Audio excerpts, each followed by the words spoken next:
En este video vamos a hablar como tal de la prueba de caminata de 6 minutos, como igual vamos a hacer la demostración de lo que es esta prueba. Para empezar, el propósito de esta prueba de caminata va a ser medir la distancia máxima que tiene un individuo para recorrer durante un periodo de lo que son 6 minutos, caminando tan rápido como él pueda, o sea, posible, ¿no? De acuerdo con la velocidad a la cual pues camina una persona, se lleva a cabo lo que es los metros recorridos, o se van a determinar los metros que van a ser recorridos.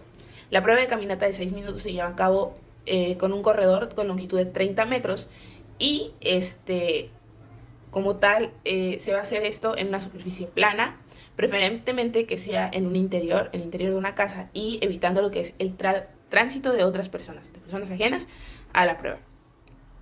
La prueba de caminata de 6 minutos lo que va a hacer es evaluar de forma integrada la respuesta del sistema respiratorio, cardiovascular, metabólico, musculoesquelético y neurosensorial que el individuo va a desarrollar o va a utilizar durante lo que es el ejercicio, ¿no? Esta prueba como tal suele considerarse como una prueba submáxima de ejercicio, donde algunas personas pueden alcanzar su máxima capacidad para ejercitarse. La prueba de caminata de 6 minutos es útil, tiene utilidad clínica para la clasificación, seguimiento y pronóstico de lo que son pacientes portadores de alguna enfermedad, como que tengan que ver con la respiración, o sea, diversas enfermedades respiratorias. La prueba igual permite medir lo que es el efecto de intervenciones farmacológicas quirúrgicas o de rehabilitación, según sea su capacidad física del paciente, ¿no?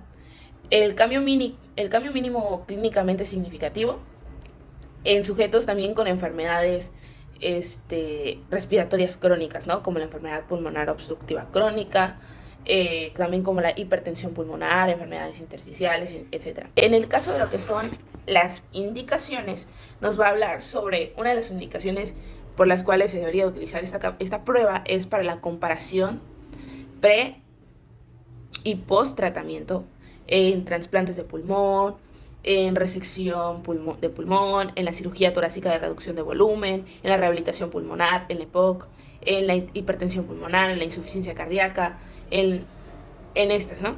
Ahora, para lo que es otra de las indicaciones es la evaluación del estado funcional del paciente. Cuando el paciente tiene EPOC, fibrosis quística, insuficiencia cardíaca, enfermedad vascular periférica y fibromialgia, y en pacientes ancianos. Ahora, igual está indicada porque sirve como predictor de morbilidad y mortalidad cuando el paciente tiene insuficiencia cardíaca, EPOC o hipertensión pulmonar. En el caso de las contraindicaciones, nos habla de que tiene diferentes tipos de contraindicaciones. En el caso de contraindicaciones absolutas, nos lo divide como contraindicaciones absolutas y relativas. Las absolutas nos habla sobre un infarto reciente de 3 a 5 días, una angina inestable, una arritmia no controlada que genere síntomas, o con lo que son compromiso hemodinámico, una síncope, una endocarditis, una miocarditis, una pericarditis aguda, una endocarditis, miocarditis, una estenosis aórtica grave o también puede ser sintomática, una insuficiencia cardíaca no controlada, una tromboembolia pulmonar o infarto pulmonar reciente. También puede ser sospecha de lo que es una aneurisma disecante, un asma no controlada, edema pulmonar, insuficiencia respiratoria aguda, enfermedades no cardiopulmonares agudas que pueden afectar lo que es la capacidad de ejercicio o también se puedan agravar por lo que son ejercicios, ¿no? En el caso de una infección, una tirotoxicosis, una insuficiencia renal, un trastorno mental que genere cierta incapacidad para cooperar. En las contraindicaciones relativas vamos a encontrar lo que es la estenosis de arteria coronaria izquierda, la estenosis valvular moderada, también la hipertensión arterial en reposo no tratada, que tenga una sistólica de 200 milímetros de mercurio o diastólica de 120 milímetros de mercurio. Una cardiomiopatía hipertrófica, un embarazo avanzado o complicado, unas anormalidades de electrolitos. Igual puede ser por una incapacidad ortopédica para caminar, una frecuencia cardíaca en reposo mayor a 120 latidos por minuto, entre otras, ¿no? Una de las primeras consideraciones es el pasillo o el corredor en el cual se va a realizar esta prueba. Para ello, pues el pasillo debe estar en un interior, tiene que tener una superficie plana, lo suficientemente ancha para permitir el libre deambulación del paciente que requieren, en el caso de los pacientes que requieren dispositivos de ayuda, para lo que es la marcha. El pasillo debe ser exclusivo para realizar lo que es la prueba, ya que pues no deben de haber otras personas pasando, interrumpiendo pues lo que es el paso de esta persona, ¿no? En este caso, pues el sujeto que está siendo evaluado es la única persona que puede desplazarse en este pasillo. La longitud del pasillo debe ser de 30 metros. Esto puede realizarse en pasillos de menor longitud. Sin embargo, el estándar actual establece que debe de ser de 30 metros. Debe existir lo que es una señal o una marca sobre el piso que indique el lugar en la que el paciente va a iniciar y va a terminar la distancia de lo que son los 30 metros. La señal debe ser visible para que el técnico que realiza la prueba y para el pueda ver en qué momento pues termina esta distancia, y también para el paciente, para que el paciente pueda determinar hasta qué distancia debe de llegar, ¿no? Otra consideración técnica es sobre el piso o en la pared deben realizarse lo que son las marcas visibles cada 3 metros. Tiene un fin de medir lo que es la distancia recorrida por el paciente, ya que pues sea la misma de forma exacta posible, ¿no? Igual deben colocarse 2 conos de tráfico, uno a 0.5 metros y otro a 29.5 metros de la línea de inicio. El equipo y material que se van a necesitar para realizar esta prueba son una escala de Borg impresa, una hoja de resolución de datos, una tabla de trabajo. Vamos a necesitar un cronómetro, un estetoscopio y un contador de vueltas, una silla o una silla de ruedas. Vamos a necesitar un esfigmomanómetro de brazalete, un oxímetro. Vamos a necesitar un desfibrilador automatizado y un carro de paro. Vamos a necesitar contar con el teléfono en casos de emergencia, como el 911 en este caso, un estadímetro y báscula, y tanto acceso para oxígeno como el mismo tanque de oxígeno para brindarle al paciente, y tener un plan de emergencia en caso de accidentes o que falle la prueba con el paciente. Para la preparación previa y el día de la prueba del paciente, uno va a necesitar que el día de la prueba deba acudir con ropa cómoda y ligera para realizar lo que es la prueba.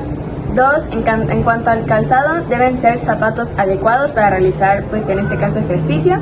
3, debemos remover el esmalte de las uñas del paciente si es el caso por el tema del oxímetro. 4, es que si el paciente necesita alguna asistencia para la marcha, es decir, un bastón, andadera, prótesis, etc., deberá presentarse a la prueba con ellos.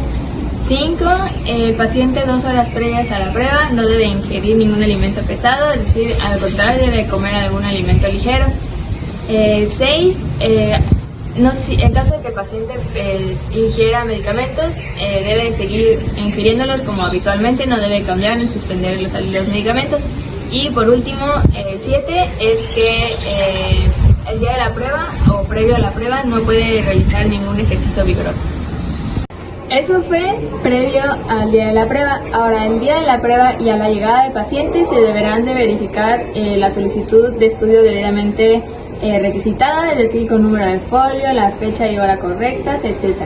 2, debemos de recibir y presentarnos al paciente, además de confirmar con sus datos que sean correctos, es decir, su nombre y fecha de nacimiento, todos sus datos oficiales que sean correctos. 3, en caso de que el paciente hable algún dialecto, se deberá presentar con un intérprete a la prueba para que la comunicación durante la prueba sea la más adecuada.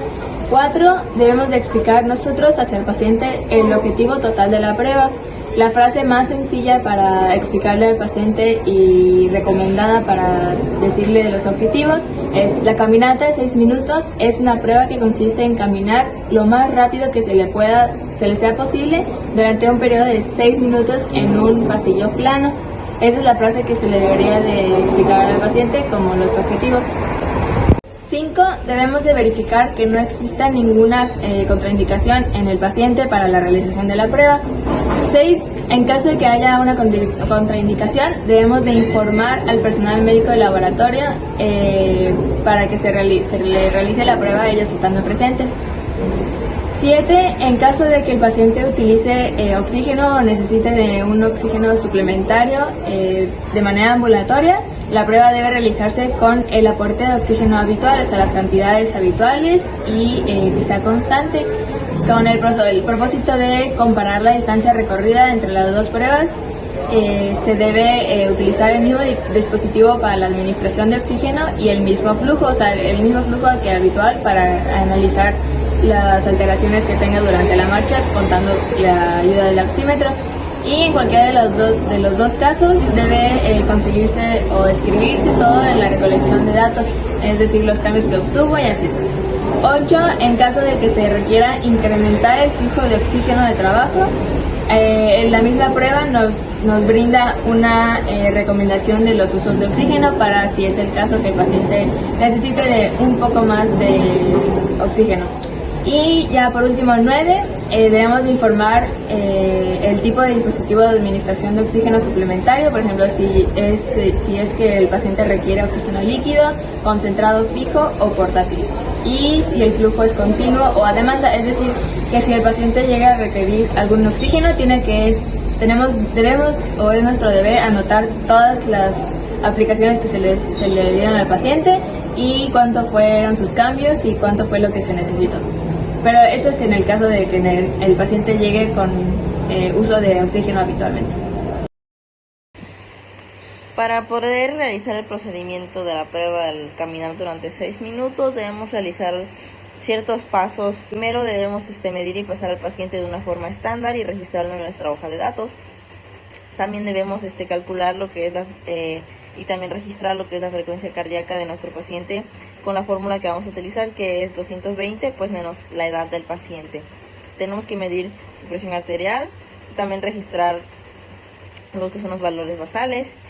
También tenemos que pedirle al paciente que se mantenga citado durante unos 15 minutos antes de la prueba, esto para estabilizar su presión arterial y otros signos vitales. También tenemos que colocarle lo que es el oxímetro y registrar la saturación de oxígeno y la frecuencia cardíaca, pues tanto en reposo, para poder compararla con el momento en el que él ya esté en movimiento. También tenemos que verificar que el contador de vueltas se encuentre en 0 y el cronómetro programado para 6 minutos. Esto en el caso de que nosotros tengamos o contemos con el equipo para poder realizar esta prueba de manera tecnológica. También debemos explicar al paciente en qué consiste la escala de Brock, que es la que vamos a utilizar, y registrar el valor basal. También debemos leer textualmente las instrucciones al paciente.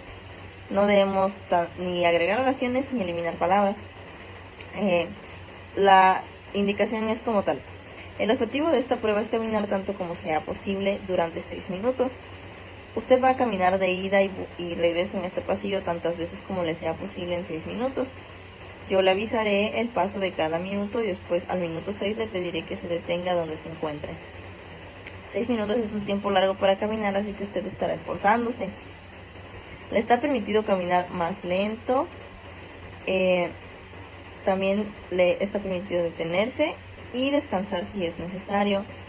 Pero por favor vuelva a caminar tan pronto como le sea posible. Usted va a caminar de un cono a otro sin detenerse.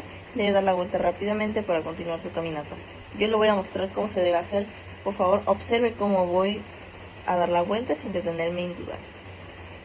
Después de esto, nosotros pues debemos realizar lo que es una demostración, pues dando la vuelta y volviendo a regresar como pues a la línea de inicio, es decir, a demostrar al paciente qué es lo que tiene que hacer. Vamos a continuar leyendo las instrucciones, que es: recuerde que el objetivo es caminar tanto como sea posible durante 6 minutos, pero no corra o trote. Cuando el tiempo haya transcurrido le pediré que se detenga. Quiero que se detenga justo donde se encuentre y yo iré por usted. ¿Tiene alguna duda? Estas son las instrucciones verbales que le vamos a dar al paciente y luego vamos a tener los pasos que vamos a realizar al inicio de la prueba. Primero vamos a colocar al paciente en la línea de inicio y vamos a indicarle de manera verbal cuando él tenga que comenzar. Obviamente puede ser con la palabra comience, adelante, fuera o con la que nosotros nos sintamos más cómodos. También tenemos que iniciar el cronómetro tan pronto como el paciente comience a caminar. También debemos observarlo atentamente y no caminar con él o atrás de él, sino observarlo desde un punto fijo, puede ser. También tenemos que registrar la saturación de oxígeno y la frecuencia cardíaca durante cada vuelta que realice el paciente. Tenemos que usar un tono de voz uniforme cuando le digamos las siguientes frases de estimulación. Después de 1 minuto le vamos a decir al paciente va muy bien, le quedan 5 minutos. Al minuto 2 vamos a decir muy bien, le quedan 4 minutos, etcétera, etcétera, cada que pase 1 minuto. Cuando nosotros llegamos a lo que es el minuto 6 en nuestro cronómetro, le vamos a decir va muy bien, le queda, deténgase donde está. Puede que el paciente se detenga durante la prueba, pero cada 30 segundos nosotros debemos estarle diciendo, por favor, reinicie su caminato en cuanto le sea posible. Esto para evitar que pase más tiempo del necesario descansando o que pase más tiempo descansando que incluso realizando la prueba. También debemos registrar el tiempo en el que se detiene y en el que reinicia la caminata.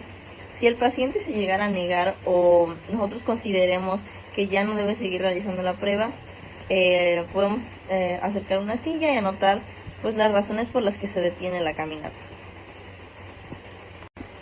Van a haber diferentes indicaciones para interrumpir inmediatamente la prueba dependiendo de lo que nosotros observemos en nuestro paciente. Cuando vayamos a realizar esto, lo que debemos hacer es acercar una silla y vamos a anotar en la hoja de trabajo los metros que llegó a caminar el paciente, el minuto en el que se detuvo y las razones por las que detuvimos la prueba.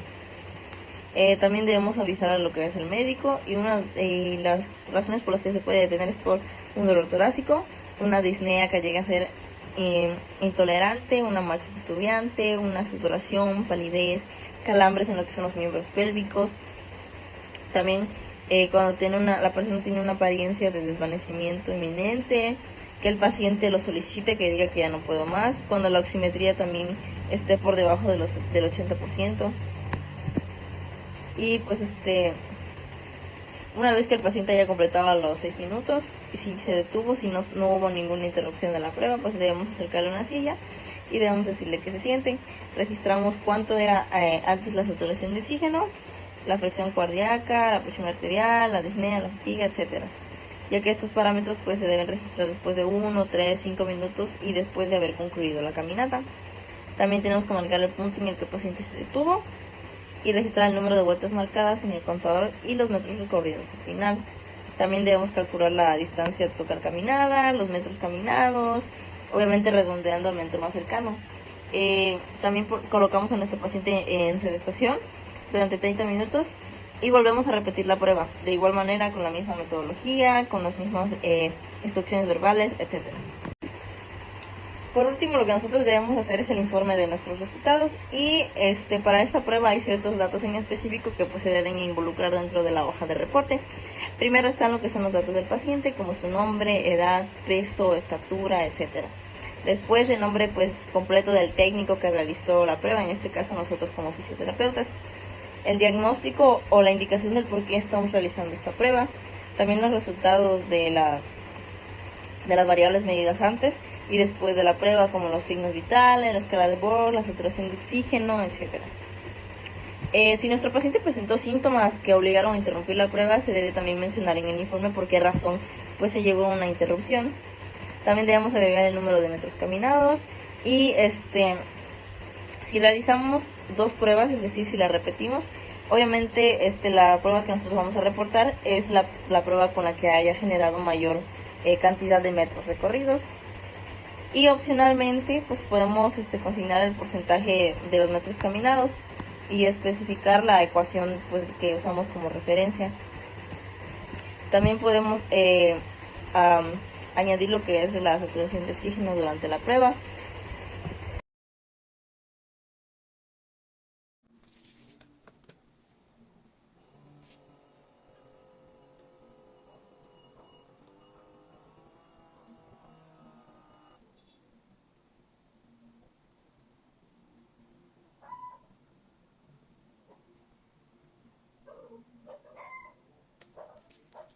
Bueno, tenemos a un paciente femenino de 30 años de edad. en donde se va a aplicar la marcha de 6 minutos. Continuando, vamos a darles unas pequeñas indicaciones a nuestro paciente, en donde este va a caminar lo más rápido posible este pasillo, sin intentar parar en ningún momento. Si llega a sentirse mal, mareado o con algún malestar, se nos indicará y se parará momentáneamente la prueba, pero sin quitar el cronómetro. También si se llega a cansar, podrá disminuir la velocidad de la caminata, pero también sin interrumpir el cronómetro. Eso para poder determinar la distancia que recorre en los 6 metros. También cada minuto que pase se le va a dar indicaciones diciendo cuánto es el tiempo restante, y cuando queden aproximadamente 15 segundos se le va a indicar para que justo cuando acabe el tiempo esta persona pare exactamente donde termine el tiempo. También se le va a colocar un oxímetro para poder tener controlado el porcentaje de oxígeno, y también al final de la prueba se le va a hacer una toma de presión, así como al inicio del test. Bueno, se le va a mostrar primero al paciente cómo debe de caminar y cómo se debe de ir y volver en la caminata. Se camina lo más rápido posible.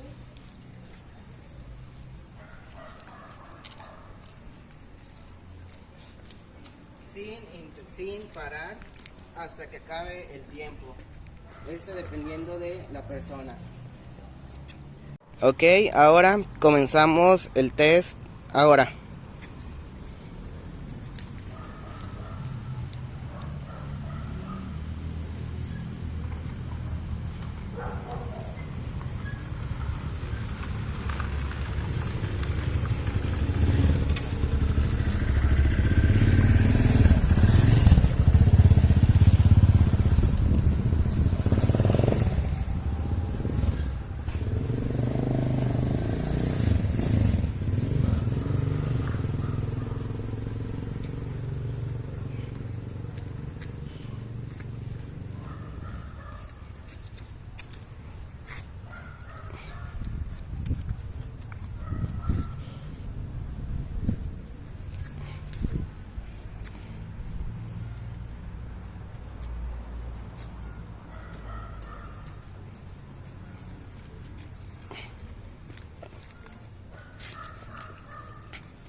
Ya quedan 5 minutos.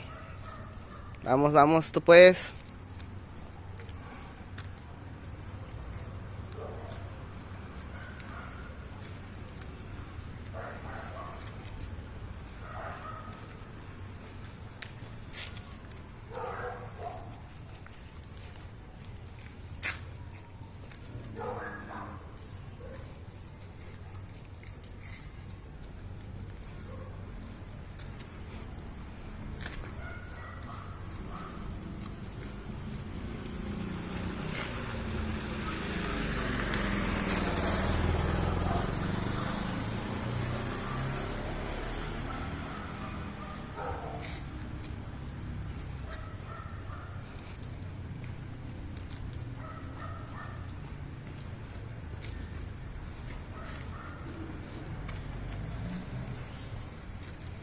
Quedan 4 minutos. Vamos.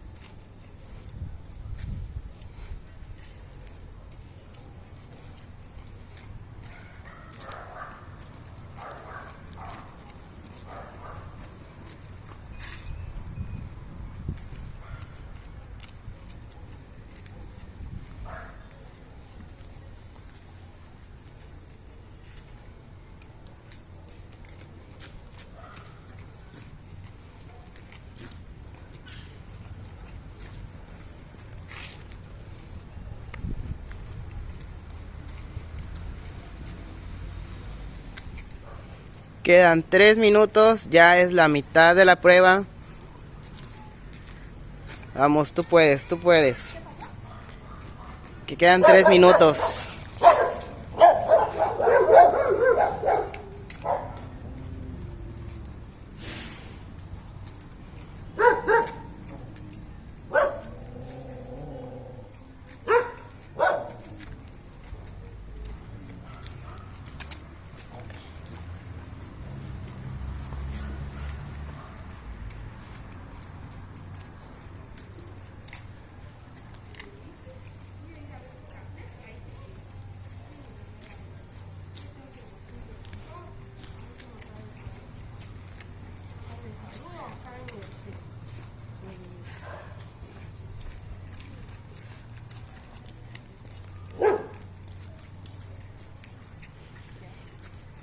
Quedan 2 minutos.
Queda 1 minuto.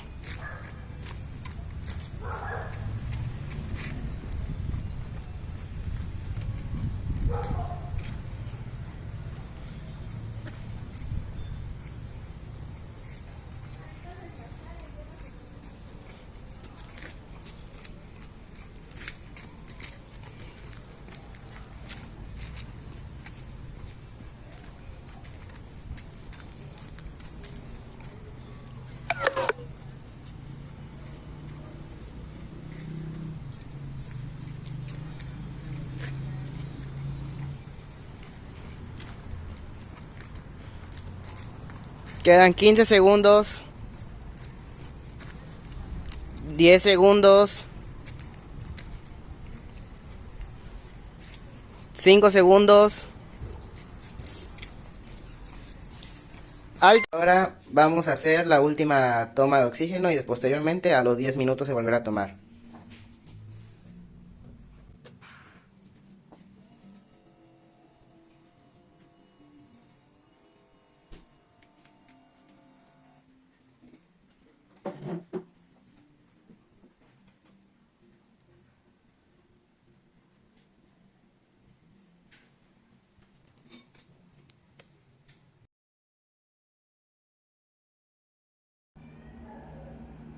Como recomendaciones generales, tenemos que el personal que vaya a realizar la prueba debe estar capacitado para realizar sobre todo la forma estandarizada de las medidas antropométricas y debe tener un conocimiento básico sobre el soporte vital y se recomienda que también tenga soporte vital avanzado.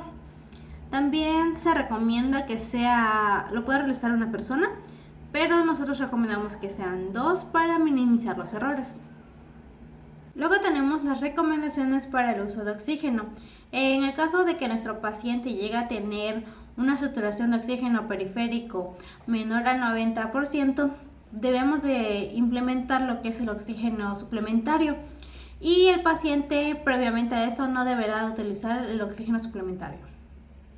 Deberemos de ajustar el flujo de oxígeno del paciente que tenga indicación ambulatoria de oxígeno suplementario y si el día de la prueba llega a tener una saturación periférica de oxígeno menor al 90% del flujo que ya está prescrito. Si durante la prueba basal notamos que el paciente presenta una saturación periférica de oxígeno menor al 90%, lo que deberemos de hacer es incrementar el flujo de oxígeno suplementario y se va a reenviar o se va a volver a hacer lo que es la prueba, pero esta vez con la titulación del oxígeno suplementario adecuada. Asimismo se va a reportar lo que es los resultados de la cantidad de metros que mayor haya recorrido. Si encontramos una disminución del 4% de la saturación periférica de oxígeno basal y la saturación periférica de oxígeno menor a 85 en adultos, así como la disminución del 4% de la saturación periférica de oxígeno basal y la saturación periférica de oxígeno menor a 90 en niños, esto va a ser una indicación de que hay una desaturación de oxígeno y debemos de intervenir. Debemos de modificar lo que es el aporte de oxígeno suplementario durante la prueba. Y tanto cualquier modificación que se realice en la modificación de oxígeno se deberá anotar. En cuanto a consideraciones para niños, esta prueba se ha implementado para evaluar las condiciones de niños sanos, así como la de niños con enfermedades respiratorias, como es cardiopatías, bronquitis, asma, entre otras. Se ha utilizado la recomendación de la ADS 2002, sin embargo actualmente hay una inconcordancia con respecto a cómo van a valorar la interrogación a los niños Se ha realizado esta prueba con recomendaciones de la ATS 2002, sin embargo hay asociaciones o distintos grupos que tienen un interrogante con respecto a la percepción de cómo van a valorar la prueba, si se les va a asignar un número o una palabra a la fatiga o disnea en caso de menores de 11 años que tienen más dificultad para eso, porque les cuesta valorar el esfuerzo físico realizado. Se ha utilizado lo que es la escala Debord, sin embargo, otra escala que se ha utilizado y que ha sido eficiente para valorar el esfuerzo físico en niños es la escala Omni. Podemos concluir que esta prueba es muy eficiente para valorar lo que es el sistema respiratorio, cardiovascular, el metabolismo, así como el sistema musculoesquelético y neurosensorial. Esto debido a que todo eso lo podemos ver durante la caminata por el esfuerzo que realiza al intentar ir de manera rápida, y todo esto va a ser monitoreado. Vamos a tener que los resultados van a ser cuantificados y nos va a servir para compararlo si el paciente es adecuado para las pruebas y qué puede presentar. También presentamos que en nuestro caso, nuestro paciente al cabo de los 3 minutos ya se notaba cansada, tenía agitación, le faltaba el aire y respiraba por la boca. Y aunque esta prueba es muy eficiente, más que nada en adultos, en la cuestión de los niños no se ha podido tener una conclusión de cómo evaluarla, porque se les dificulta al momento de decirle a un niño, en el caso menor de 11 años más que nada, de cómo cuantificar esta cifra, cómo cuantificar cuando siente cansancio, cuando es disnea o cuando es fatiga.